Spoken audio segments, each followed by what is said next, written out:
Philly D as um, what's her name on what's that movie called with us? I forgot to bring up the Bible. Well, good day to everyone on Family Home Church. I'm down writing Bible in the word in the Bible, and I'm not with it. We're Job chapter 9 and 10 and 11. There we go. And I'm going to burp. I can feel it coming. Excuse me. I've had a fun day today, and I am sore from it. Okay, Job chapter 9. Remember, if you heard, we missed Job on the 16th, and I rearranged Job to finish it off because we're not going to be coming on live at all on the 24th or 25th. We're actually going to read the extra verses on the 21st, well, all the way through to the 23rd, and then from the 26th through the 31st. Yes, we will be on the 31st. And we will be on the 1st with Genesis and Psalms. Because on the weekends, we will do Psalms, Sunday through Friday, every night of the week, we would do the Old Testament from Genesis all the way to Malachi minus Psalms. Psalms will be done on the weekends only, and then Matthew through Revelation will be done on the weeknights. And there will be, I think, 6 nights that we will take out for the New Testament, because the New Testament works out to do 254 out of the 260 weekdays.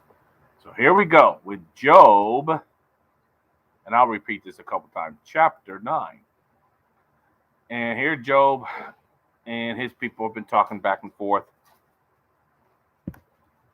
As some people in my family and other ministers would say, they're arguing, but I don't think it's an argument. I think it's a very intense mediation of discussion. Job thinking that they're picking on him or something like that, when they're really, in some essence, they're not. Some essence, they are. You just have to really listen to the words of what they say to him. Like the first one, he actually encouraged him at the end of his speech to Job that he was going to have an abundance of people in his family growing from him. And at this point in time, he's a single man. Family's all gone. There's nobody in his life. And he's almost dead himself. At least he thinks he is. And he's telling him, no, you're gonna have everything returned, without saying that. He prophesied to him. He speak good encouragement words. And then Job answered back and didn't, because he didn't like what he had to say. And then the next guy says something, and again, he doesn't like what he was going to say. Then he says something again, and now here we are again. Then Job answered and said, truly I know it is so. I know it is so, but how can a man be righteous before God? If one wished to contend with him, he could not answer him one time out of 1,000. God is wise in his heart and mighty and straight. Who is hardened? Why am I yawning? I'm not even tired. Who has hardened himself? Who has hardened himself against him and prospered? In other words, who has made himself hard against God? Remember, who hardened his heart and did not prosper? That we know very, very well. Pharaoh, who went after Hebrews, and at the Red Sea, what happened? He definitely did not prosper. He removes the mountains, and they do not know, when he overturns them in his anger. He's talking about God here. And God, overturns in his, God, anger. He, God, shakes the earth out of its place, and its pillars tremble. He commands the sun, and it does not rise. He seals off the stars. He alone spreads out the heavens. He's still talking about God here. And treads on the waves of the seas. In other words, God can do all this. He made the bear. I don't even know what this is. Orion, the Orion, and the Peleus. The bear is the only thing I know what it is. I know what a bear is. Unless he's talking about the stars, because there is a bear that's a star.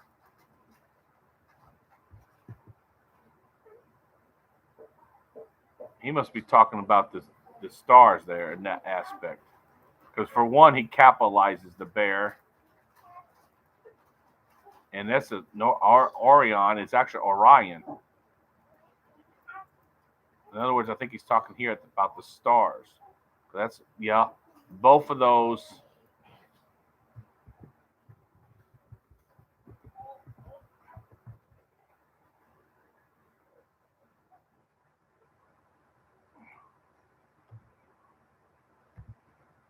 Yep, interesting. I didn't know that. Who knows what the bear is? That's Ursa Major constellation, the bear. Okay, so he's talking here. He said he made the bear, Orion, and Pleiades. I don't know the stars constellations that well. And the chambers of the south. He does great things past finding out. Yes, wonders without number. If he goes by me, I do not see him. Can you see God? We don't see him, do we? If he moves past, I do not perceive him. If he takes away, he can hinder him. Who can hinder him? No one can. No one can stop him. How can? How can? Who can say to him, "What are you doing?" God will not withdraw His anger. The allies of the proud lie prostrate beneath him. How then can I answer him and choose my words to reason with him? For though I were righteous, I could not answer him. I would beg mercy of my judgment. If I called and he answered me, I would not believe that he was listening to my voice. For he crushed me in the tempest and multiply. Lord, help me stop speak today, and multiplies my wounds without cause. He will not allow me to catch my breath, but fills me with bitterness. It is a matter of strength. Indeed, he is strong. And if one justice who will appoint my day in the court. Though I were righteous, my own mouth would condemn me. Though I were blameless, it would prove me perverse. I am blameless, yet I do not know myself. I despise my life. It is all one thing. Therefore, I say, He destroys the blameless and the wicked.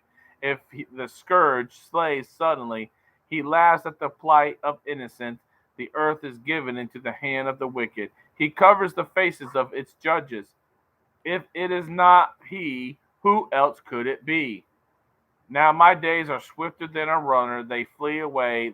They see no good. They pass like swift ships, like an eagle swooping on its prey.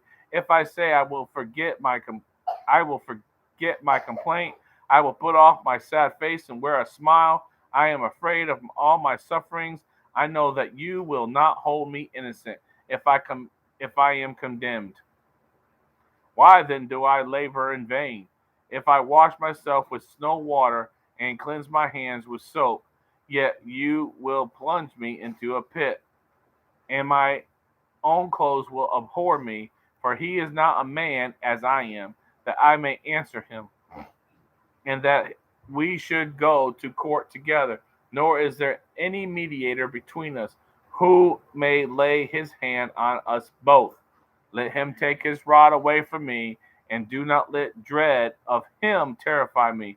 Then I would speak and not fear of him. But it is not so with me.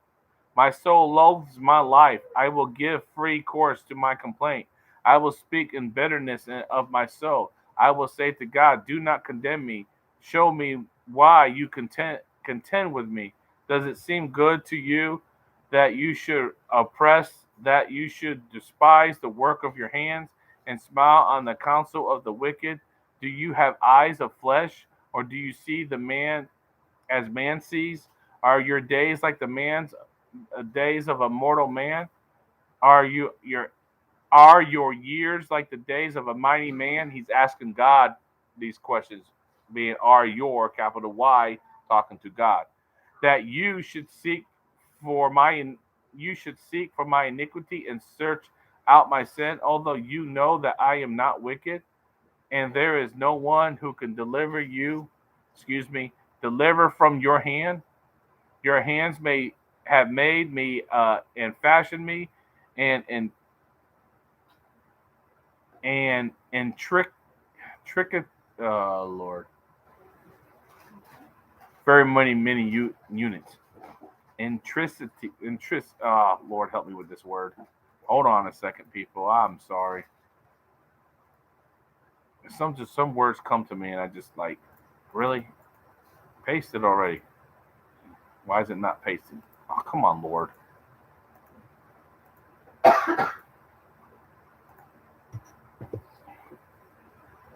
Intricate. Intricate. I knew that's what the word is. Going to get it out of my mouth how to say it. An intricate unit, an intricate unity. You have fashioned me. You have made me and fashioned me in intricate unity. Yet you would destroy me. Remember, I pray that you have made me like clay, and will you turn me into dust again? Do you not pour me like out like milk and curdle me like cheese, clothe me in the skin and flesh, and knit me together with bones and sinews? You have granted me life and favor, and you have cared, and your care has preserved my spirit. And these things you have hidden in your heart. I know that this was with you. If I sin, then you mark me, and will not acquit me of my iniquity. If I am wicked, woe to me. If Even if I am righteous, I cannot lift up my head. I am full of disgrace. See my misery. If my head is exalted, you hunt me like a fierce lion. And again, you show yourself awesome against me. You renew your witness against me and increase your indignation toward me. Changes of war are ever with me. Why then have you brought me out of the womb? In other words, why was I born, God? If you were just going to do this crap to me, why was I born? Oh, that I have perished and no eye had seen me. I would have been as though I had not been. I would have been carried from the womb to the grave. Are not my days few?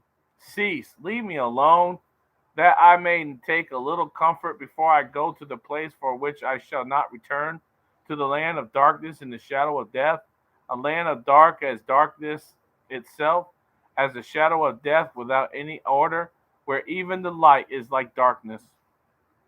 Then Zophar and the Naamathite answered and said, should not the multitude of words be answered, and should a man full of talk be vindicated?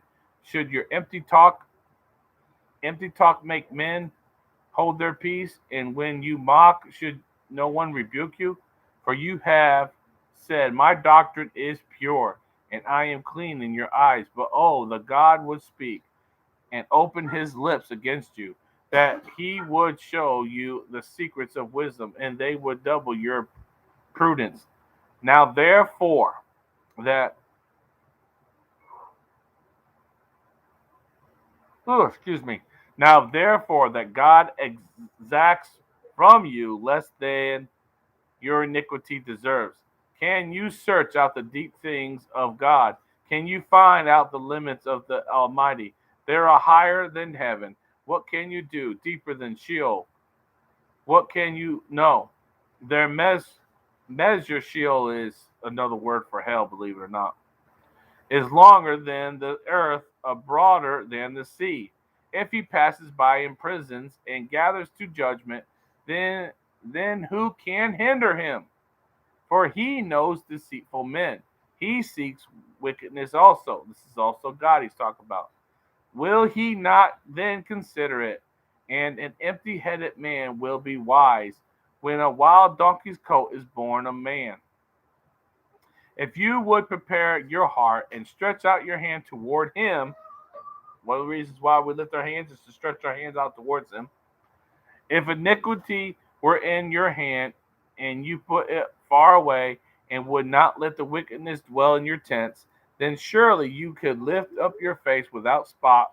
Yes, you could be steadfast and not fear, because you would forget your misery. Excuse me, and remember it as waters that have passed away, and your life will be brighter than noonday. Though you were dark, you would be like the morning, and you would be secure because there is hope. Yes, you would dig around. You would dig around you and take your rest in safety. You would also lie down, and no one would make you afraid. Yes, many would court your favor, but the eyes of the wicked will fail, and they shall not escape, and their hope loss of life. And that's what happens when you are wicked. When you're evil, you will have a loss of life. Okay, this is not an argument. This is a debate or a kind of think of it as an AA thing. Intervention. That's what the word is. I was trying to remember what it is. An intervention, someone who's been on drugs or something like that. A couple, two or three friends come together to have an intervention. And that's what they're really having. They're having intervention here because he's so up. He's just like down, down on his luck, worse than anybody that we've ever known, worse than ourselves. We've been down on our luck several times, but nothing like Job. I didn't lose everything. He lost literally everything.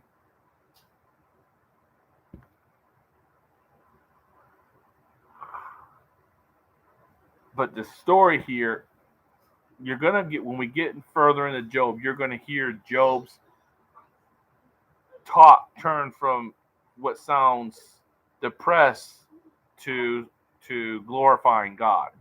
And because of that, you'll see what happens with Job once we get to verse 41 and 42, which is on the 31st of this month. So continue to hear the word of God. Continue to read the word of God. God bless you. Like, share, and subscribe. See you next time. And remember, we actually ain't going to see each other unless we have our own building and church. I see my kids all the time. It's a figure of speech. I hear it on some of the YouTube channels I watch. Just to see you next. We'll see you again. I'm like, you never saw me yet. And that's when I start realizing I say the same thing, but I realize we'll see you again is a matter of is an expression. Like, hey, have a nice day. So God bless you. Have a nice day. Like, share, and subscribe.